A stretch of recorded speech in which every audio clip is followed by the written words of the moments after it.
யாவருக்கும் இயேசு கிறிஸ்துவின் அன்பின் வாழ்த்துக்கள். கர்த்தர் நல்லவர், அவர் கிருபை என்றும் உள்ளது.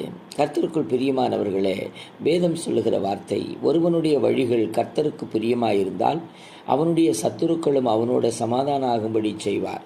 ஆம் பிரியமானவர்களே, அப்போ சத்துருக்கு ஆமென் சோத்திரம், சத்துரு நம்மிடத்தில் சமாதானம் ஆக வேண்டுமானால் நாம் கர்த்தருக்கு பிரியமுள்ளவர்களாய், கர்த்தருடைய சித்தத்தின்படி நடக்கிறவர்களாய், ஆமென் சோத்திரம், கர்த்தருடைய பிரியம் என்னதென்று சோதித்து அறிந்து செயல்படுவோமானால் நிச்சயமாக சத்துரு கூட நம்மோடு கூட சமாதானமாய் இருப்பார்கள்.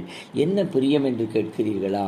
இங்கு சொல்லுகிறார், நான் உங்களுக்கு சொல்லுகிறேன், உங்கள் சத்துருக்களை சிநேகியுங்கள், உங்களை சபிக்கிறவர்களை ஆசீர்வதியுங்கள், உங்களை பகைக்கிறவர்களுக்கு நன்மை செய்யுங்கள், உங்களை நிந்திக்கிறவர்களுக்காகவும் உங்களை துன்பப்படுத்துவதற்காகவும் ஜெபம் பண்ணுங்கள் என்று. ஆம் பிரியமானவர்களே, இது கர்த்தருக்கு பிரியமான வார்த்தை. ஆமென். இப்படியாக கர்த்தருக்கு பிரியத்துக்கு அர்ப்பணியுங்கள்.